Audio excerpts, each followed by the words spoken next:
Hi everybody, this is Andy. I'm the prop chef here at Two Perspective Studio. I am a realistic fake food prop maker. Today I'm going to do part one of a two-part series on how to make a fake bacon, egg, and cheese bagel breakfast sandwich. It's not as difficult as you think it may sound. Now, I use Model Magic clay for most of my fake food creations.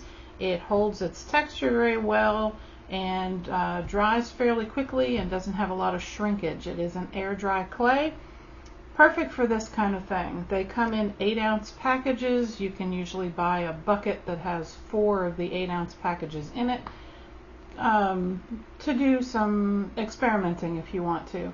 You can get them at craft stores or online.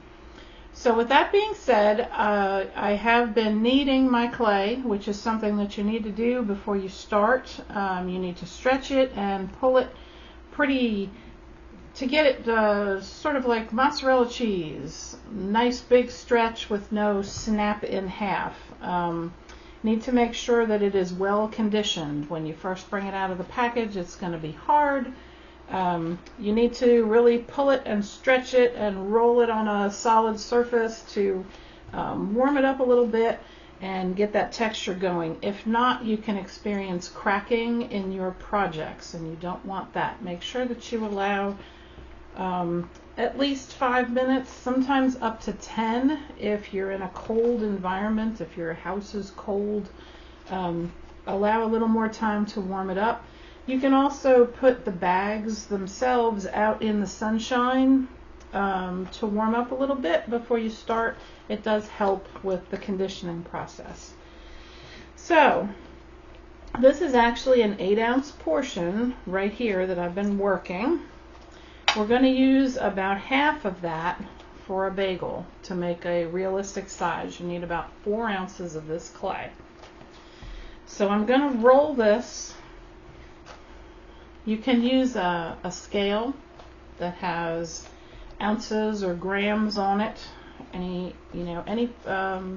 cheap food scale will do. I'm going to roll this back into a log like I had it when I started, so that I can sort of see. I don't have my scale out in front of me, but I can kind of see where the halfway mark is on this when I have it in this position. So I'm just going to sort of eyeball it and take, I'll use that one. I think maybe I got a little bit more over here. Like I said, normally I would use a scale. You need to make sure that you keep your clay in a airtight area. I use these freezer bags after I've conditioned the clay. I'll roll it up in a freezer bag. You can keep it in a storage container with a good lid on it, just to make sure that it doesn't dry out. So I have my approximately 4 ounces of clay, and I'm going to continue rolling this a little bit on my surface, and I'm pressing very hard as I do that. I'm expelling all the air, because when you're pulling the clay to condition it, you get some air bubbles in there.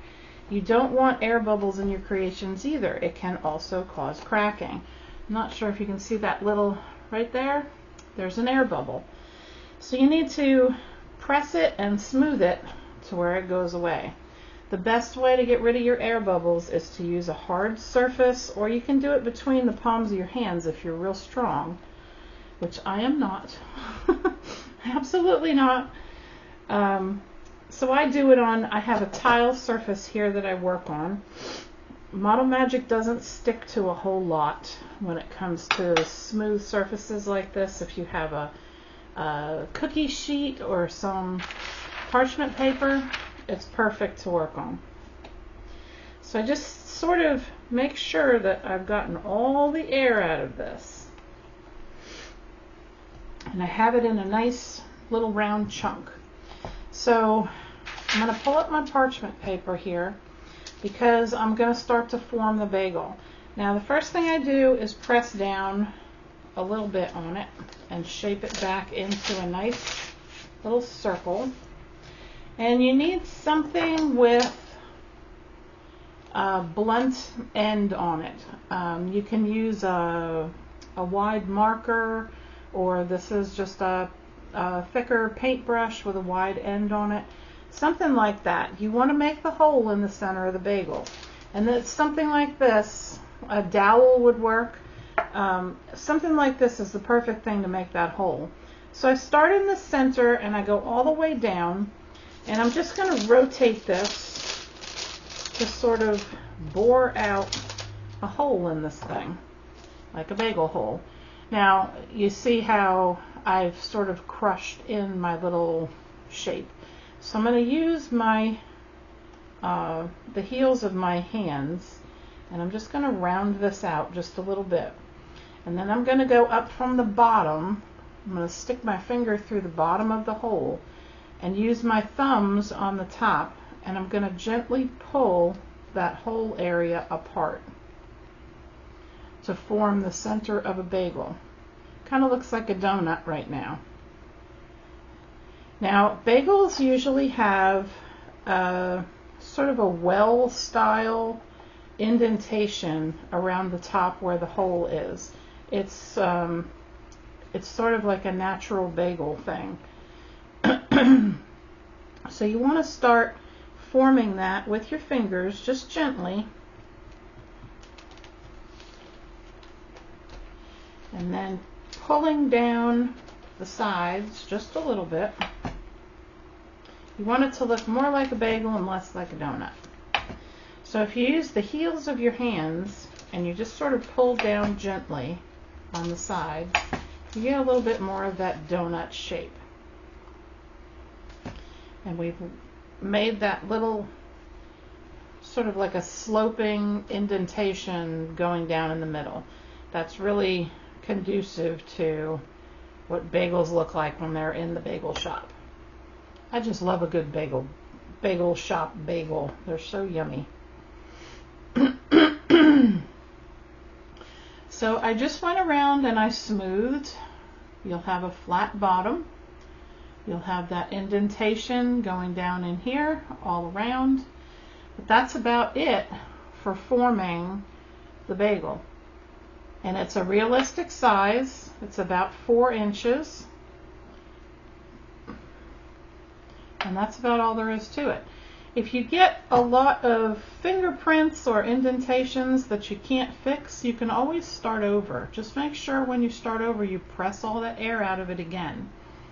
So I have one over here that has been drying for about 24 hours. It's not all the way solid all the way through. This is a pretty chunky thing, so it's going to take about 3 days for it to really harden all the way through. But it's going to be fine for our purpose here.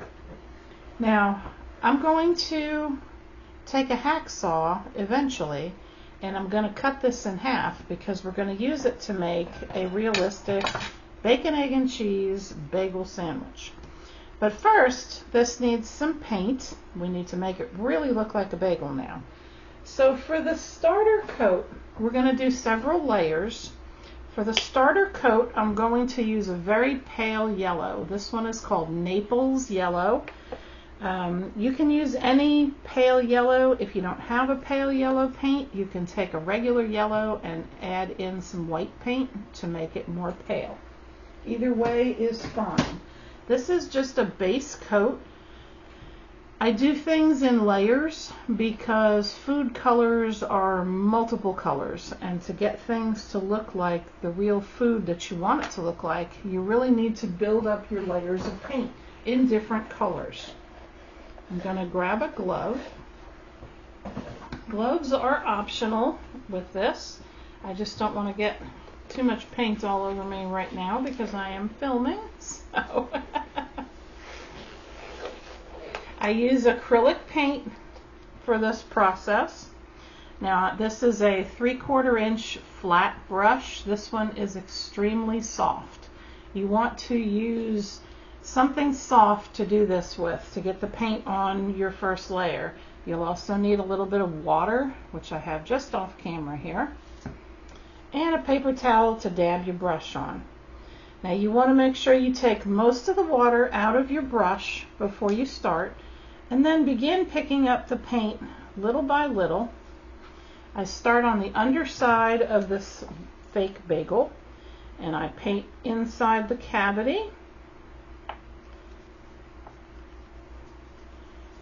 Now this particular layer can kind of be just slapped on. I'm going to get just a little bit more water. You don't want your paint to be super wet because you don't want to add excess moisture back into the bagel that you've had on the rack drying. I'm going to put that down, and I'm going to paint the top side here. Like I said, there's no wrong way to do this. You're just kind of slapping the paint on here because this is just a base coat layer. Nothing major. So once you have that done, now I usually wipe a lot of the paint off my brush before I put it in my water pot. It not only saves a little bit in the environment, but it saves you from dumping your water so much. I actually have two pots of water over here. One is a wash water and one is a rinse water. My rinse water stays clear all the time until the end of the day when it gets a little cloudy. But I wash in the one pot and then I rinse it off in the other pot. Keeps your brushes looking good for longer periods of time. And like I said, it saves you from churning out a lot of wash water down the drain every day. So the next color we're going to put on here is some yellow ochre. Get that off of there. It is a sort of a yellowish brown color, sort of like a golden color. This one is by Amsterdam. I believe that's a Michaels brand, but don't hold me to that. Any yellow ochre paint will do. If you don't have a yellow ochre, you can take your pale yellow and you can add a touch of a brown colored paint in it, just a very small touch to make this yellow ochre color. It's just sort of a golden brown, maybe, I guess, to describe that. Now typically I would let this dry all the way through, and I guess I should have brought my heat tool up here to make sure that this was dry, but we'll see if we can make a go at it. Again, I'm going to start on the bottom.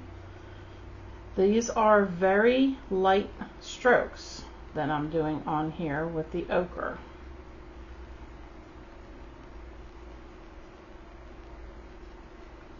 And I know you can see some brush strokes with this, but I'm going to show you what you can do to get rid of that.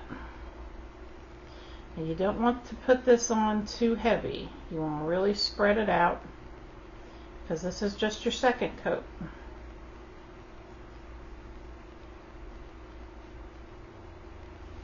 Okay, I'm going to put that one down. And I'm going to go over the top and inside.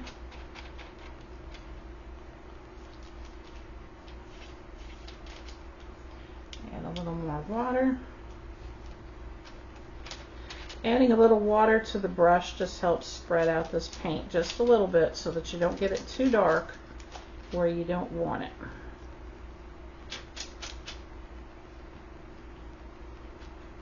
So we have a lot of brush strokes. Now I'm going to show you what I do to get rid of that. I'm going to take a makeup sponge. This one I have chopped some pieces off, but these are sort of like the teardrop looking makeup sponges. They are perfect for pouncing on the food item.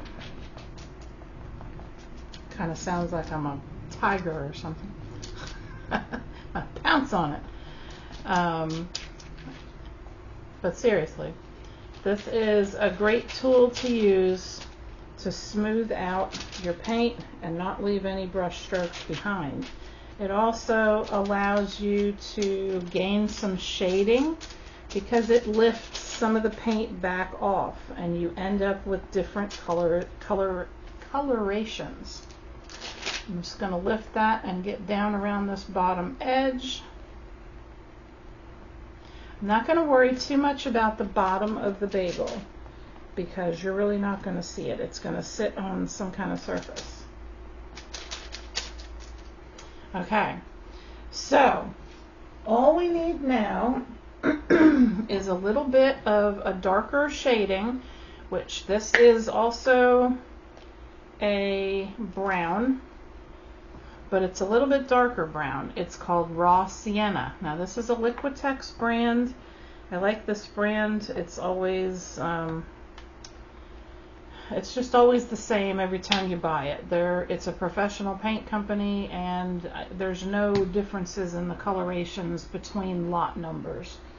So I appreciate that. I'm going to pick up just a pinch of water on my sponge. I'm sorry. I'm going to dab that off a little bit, and then I'm going to pick up just a little bit of this Raw Sienna. Now I'm going to just sort of strategically paint this, making the top, just the very top of this. Sorry about that. I have a tickle in my throat. The very top of this, where it's going to be the most baked. The sides are going to stay a little bit lighter. So I'm not going to go down a lot on the side area with the paint. I'm going to concentrate it mostly on the top. Now when I pick up some of that paint, I take the time to make sure that it's spread around and not super heavy on my little makeup sponge, because I don't want to get like a big blob that I'm going to have to really work hard to get it back off of there. I want to make sure that what I'm putting on is just little bits. Just do this a little bit at a time until you've achieved the look that you're really happy with. I'm not going down in the center hole. I'm leaving that lighter because when bagels are baking in the oven, it's not gonna, that color is not gonna get down in there.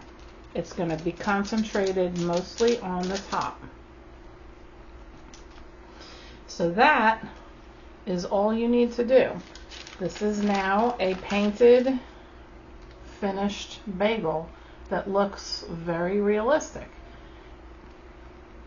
Except that part. I'm glad I lifted that up on the camera so I could see it. I am going to go back over this and just give that a little bit of something something. Just be careful that you don't touch the wet paint a lot, even with the glove, because when the paint is wet, it will come right back off. So there you have the painted bagel. Now I'm just going to put that aside and let it dry and do its thing, and then you can put seeds on it. You can leave it plain. I usually put a gloss finish on it to seal the whole thing, because bagels are done with an egg wash and before they're baked, so they come out very shiny. It is a bread product, so I do seal it with a gloss finish. I usually use a gloss glaze. You can use a spray glaze, you can use a paint-on glaze, you can use Mod Podge as your sealant. Anything is fine. Just make sure that you let the whole thing completely dry for a day or two before you put your sealant on it. So I'm going to put that one aside, and then actually, I'm not going to put that aside. I'm going to put some seeds on that, because that is what's in part 2 of the video. It is a seeded bagel. So I'm going to show you how to do that.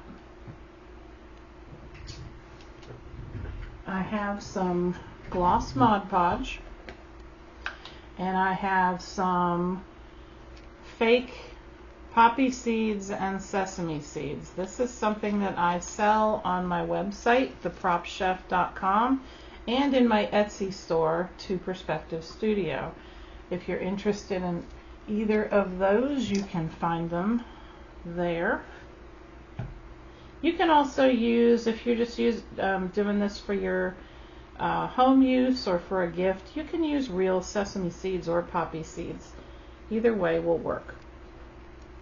So I'm going to put just a thin layer of Mod Podge on the top of our bagel.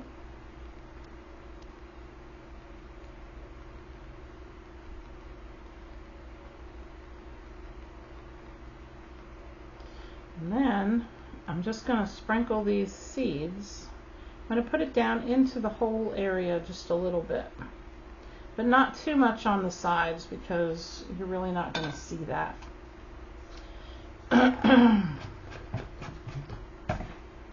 I'm going to take some of these seeds that I have mixed up here. The poppy seeds are made out of glass. It's a very tiny, it's called caviar beads. It's a very, very tiny glass bead. The sesame seeds are formed out of a polymer clay, and that is a baked clay. Now with these sesame seeds, I usually like them to look just a little bit toasted. So I'll put some in a little container like this, and I will add just a pinch of ivory colored paint, like an off-white, and just like the end of a toothpick. And I'll swirl it around, and the paint gets on the sesame seeds, but there's not enough to make them stick together a whole lot. But when they dry, they look a little bit toasted.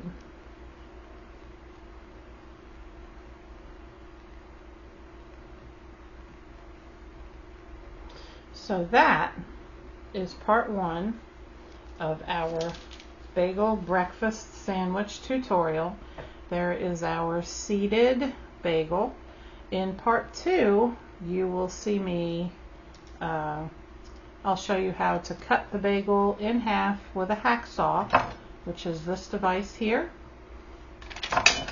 and how to create the bacon, the egg, and the cheese to go on here for our breakfast sandwich. So join me in part two, and I will see you there. Bye.